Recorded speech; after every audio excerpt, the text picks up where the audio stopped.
Realms Deep has returned. This past weekend, indie developers far and wide gathered to present their upcoming retro shooters, co-op shooters, immersive sims, and plenty of charming non-shooter titles. I gotta say, this was easily the best Realms Deep yet, and easily my favorite gaming marketing event of the year. It was nothing but back-to-back trailers and gameplay, and I can honestly say most of what was shown had me interested and excited. Oh sure, they had some goofy skits in between that had their cringy moments, but they were well produced and Jared Bear was a charming host. Look at that beautiful bald head. Look at it! I also really appreciated the brief interviews with retro shooter developers representing titles that have had some frustratingly long development times, with each of them giving honest explanations as to what's been going on. I really appreciate when devs are open like this, and I hope it becomes more of a trend. It was an epically long show though. 4 hours is a marathon for sure, and I wonder if maybe next year they should consider spreading it out multiple days. I don't know, let me know what you think of that in the comments. In this video, I will not be covering everything announced, but rather the FPS titles that stuck out to me the most. However, if you want to see all the announcements, I have a link to the stream down in the description. FYI, its pinned comment has timestamps for all announcements.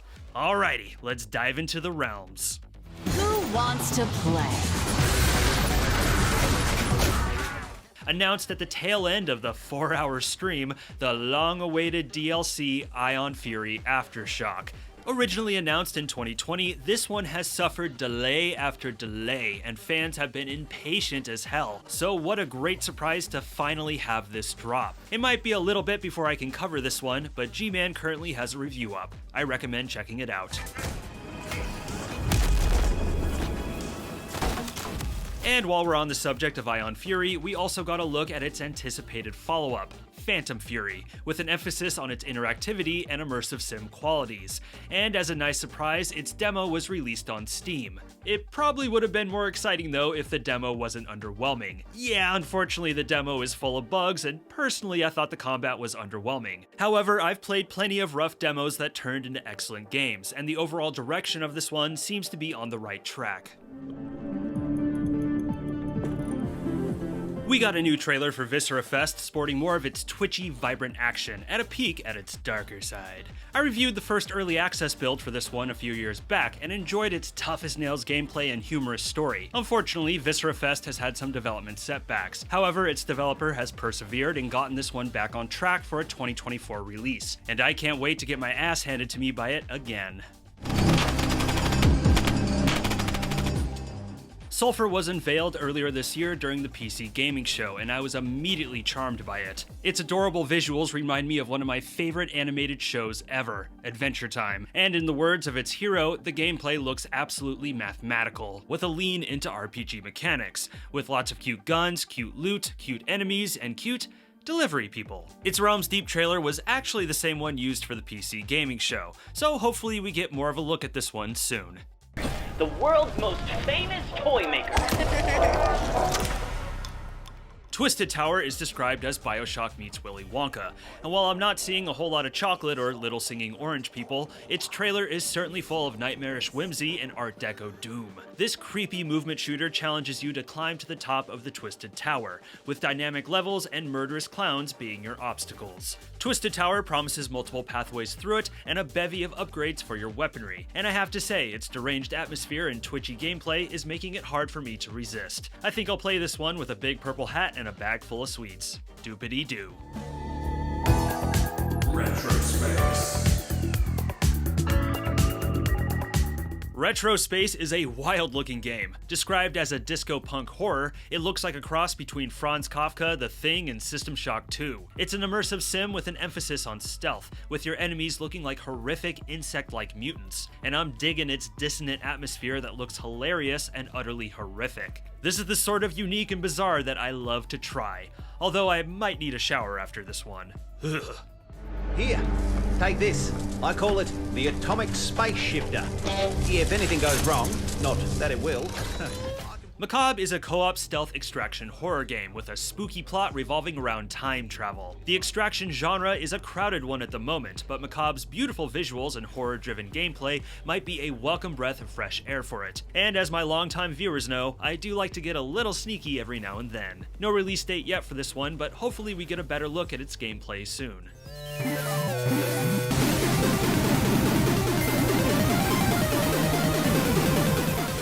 Built in the timeless engine that is GZ Doom, Mullet Pataka is a vibrant throwback shooter with Mega Man-inspired pixel art, a game that looks to bring us back to the glory days of both NES gaming and mid-90s shooting. You play as the titular Pataka, a pissed-off guy with a need to kill green aliens, although he isn't sure why as he has amnesia. Perfect. Pataka is set to feature a booming arsenal, powers like the ability to freeze time, non-linear level design, and the sweet, sweet sounds of 8-bit chiptunes. Hells yeah. There was a new trailer for Wrath, Aeon of Ruin showing off its new desert-themed chapter, as well as some of the new over-the-top weaponry. Wrath has had a slow and frustrating development for its fans and especially its developers, having originally been released into early access in 2019 and receiving scant content updates in the years preceding. Wisely, one of its developers, Christus Doombringer, was brought out to address the technical hurdles they've faced developing in the Quake engine, a major factor in what slowed down development. But the end of the interview was nothing but good news. Wrath will finally be leaving early access on February 27th, 2024. Thank God.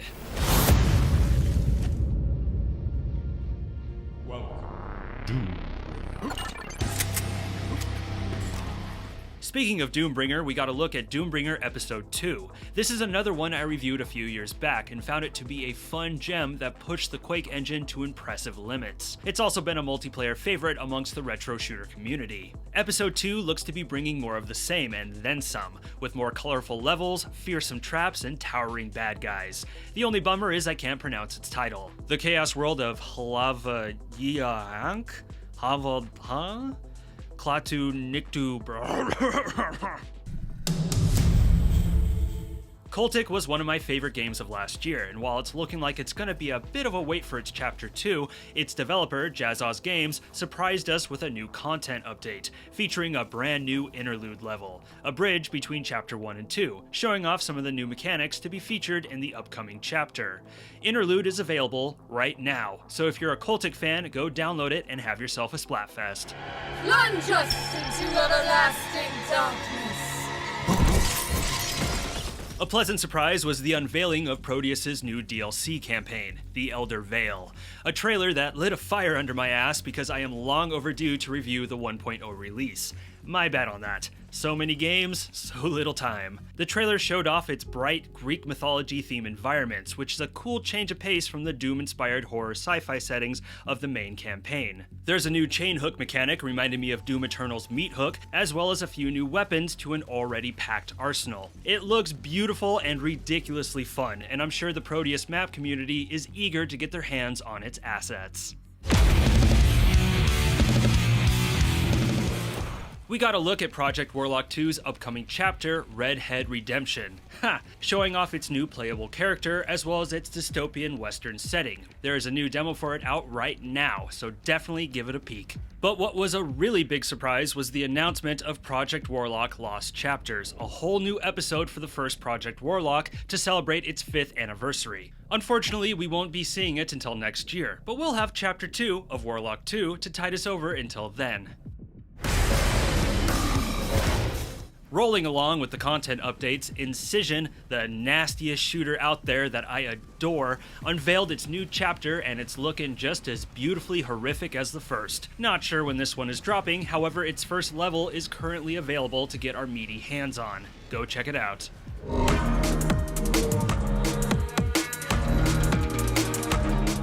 Abyssus is a co-op roguelite first-person shooter where you and your team explore and fight through an ancient underwater city. Abyssus' fast-paced gameplay looks like the sort of fun best experienced with friends, and the trailer did a solid job showing the wide variety of outlandish weapons that can be looted. Plus, I'm compelled by its art style. I'd call it steampunk, but its devs prefer brine punk, and I'm all about it. This is one nautical adventure I'm gonna keep a close eye on.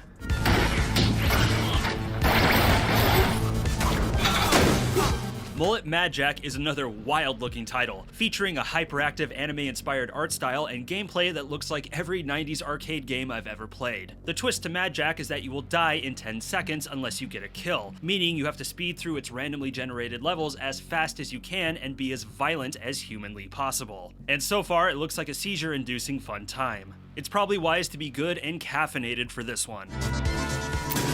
Mullet Madjack. The entire facility has been put in lockdown. They must want you bad. How do I lift it? There's a switch in Davidson's office, but you'll have to pass through the habitation sector. Oh boy, we finally got an update on Core Decay. This dark sci-fi immersive sim was announced back in 2021 and has been relatively quiet since then, with only a few developer updates. We finally got a good look at its gameplay focusing on player agency, and I gotta say, this is looking like the Deus Ex sequel we've always wanted, with the protagonist oozing with JC Denton grit. I cannot wait to get emergent with this one.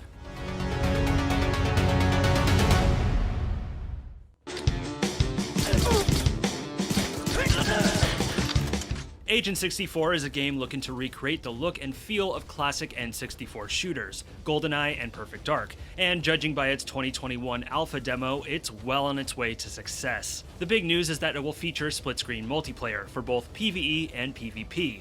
Freaking awesome. I actually beat Perfect Dark co-op on Perfect Agent with a buddy recently, shout out to Hilton, and it was one of the funnest co-op experiences I've ever had, and you bet your keister we're gonna be all over this one. Get your slappers ready, folks.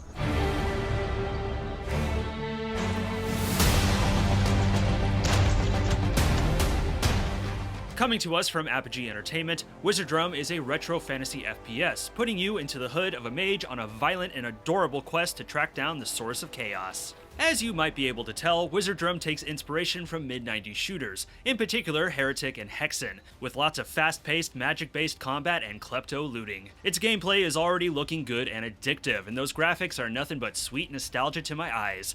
Best of all, it's set to feature a level editor so players can create and share their own custom maps. A fun trend we're seeing more and more of in the retro shooter universe. Get your mana ready, this one is looking like a gem.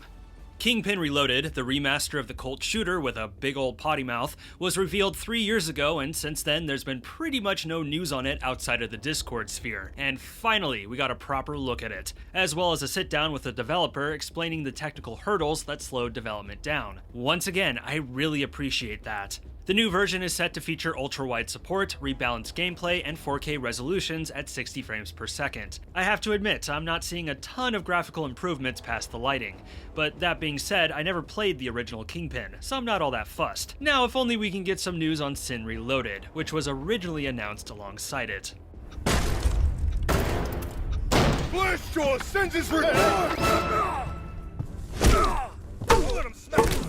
Yay! Fallen Aces! We got a fresh trailer for New Blood's noir-inspired immersive sim, giving us a better look at the story's pulpy comic book presentation, as well as new gameplay features. I love the demo for this and have been dying to play more, which is why it stung a little when good old Dave Oshry said we'll have to wait until 2024. But you know what? It's all good. I'll take a release here over soon any day. No more soon. We're all tired of soon.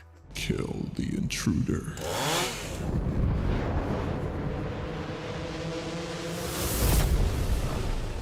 While we're on New Blood, we got news on Dusk HD. To celebrate this beloved shooter's 5th anniversary, New Blood is completely revamping its graphics with a free update that will be available in the Steam Workshop. The update is set to drop this December, and New Blood has said a full trailer will be coming on Halloween, making me think there might be a little more to this update. Dusk is one of my favorite games of all time, and any excuse to dive back into it is a good one for me.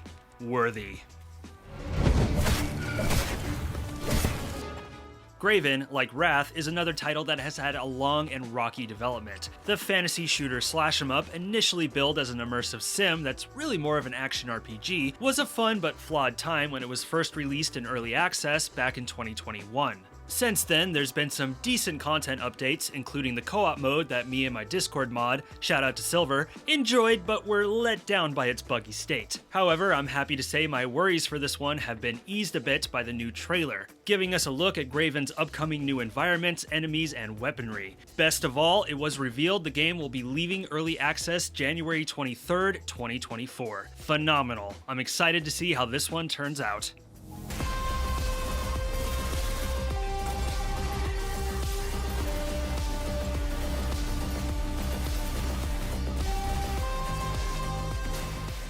Last, but oh so far from least, we have Selaco, the sci-fi shooter aspiring to be the pinnacle of the GZ Doom engine. And the big announcement is that it's hitting early access in May 2024. Yes, we still have to wait a little longer, but if early access is of the same quality as its fantastic demo, then I have no problem being patient, especially since early access is set to feature 25 levels, 11 weapons, full modding support, as well as gamepad and Steam Deck support.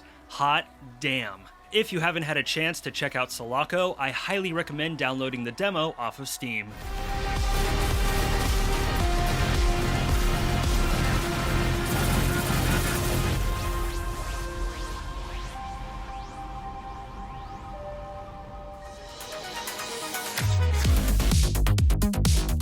And there you have it, another year, another Realms Deep, and my goodness is there a lot to look forward to in 2024. What are your thoughts on this year's show, and what are some of the titles announced that you're excited for? Be sure to let me know down in the comments. If you enjoyed the video, please be sure to like, subscribe, share, and smack that bell. If you want to come say hi, my Discord is linked below along with my affiliate links. I'm Kirk, and thank you for watching this video. Stay safe out there.